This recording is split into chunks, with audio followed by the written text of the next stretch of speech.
Summer vacations हैं, इसमें बच्चा जो है वो घर में ही है, वालिदैन के साथ है, स्कूल नहीं जा रहा, तो मेरे ख्याल से ये एक बड़ा गोल्डन टाइम पीरियड है कि आप अपने बच्चे की बेहतर जो है ना, मतलब बल्कि बेहतरीन तरबियत कर सकते हैं, उसकी तमाम टाइम टेबल को आप मैनेज कर सकते हैं। अगर वो मोबाइल फ़ोन बहुत ज़्यादा यूज़ करता है, स्क्रीनिंग उसकी बहुत ज़्यादा, स्क्रीन टाइम, उसको आप मैनेज कर सकते हैं। उसकी सेहत के हवाले से आप बहुत ख्याल कर सकते हैं, यानी कि बेहतरी आ सकती है अगर वक्त दें वालिदैन तो। अगर वालिदैन वक्त दें तो बड़ा तो अच्छा है।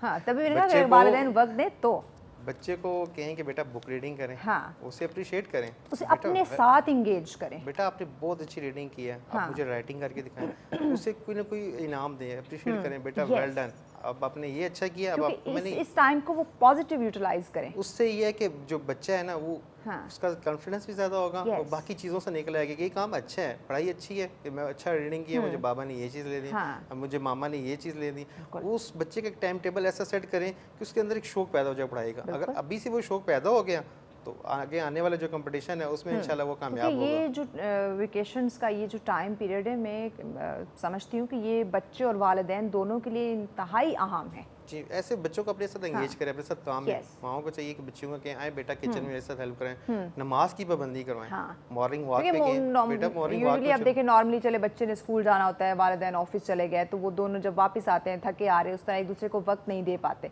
लेकिन इसमें बच्चा आपके पास है, 24/7 आपके पास है। बच्चा आपकी जब हेल्प करेगा उसे हाँ, फिर एहसास होगा कि हाँ, मैंने मामा की हेल्प की है, फिर यस। वालिदैन को भी बच्चों का एहसास होगा, ये मिलजुल के होगा ये काम।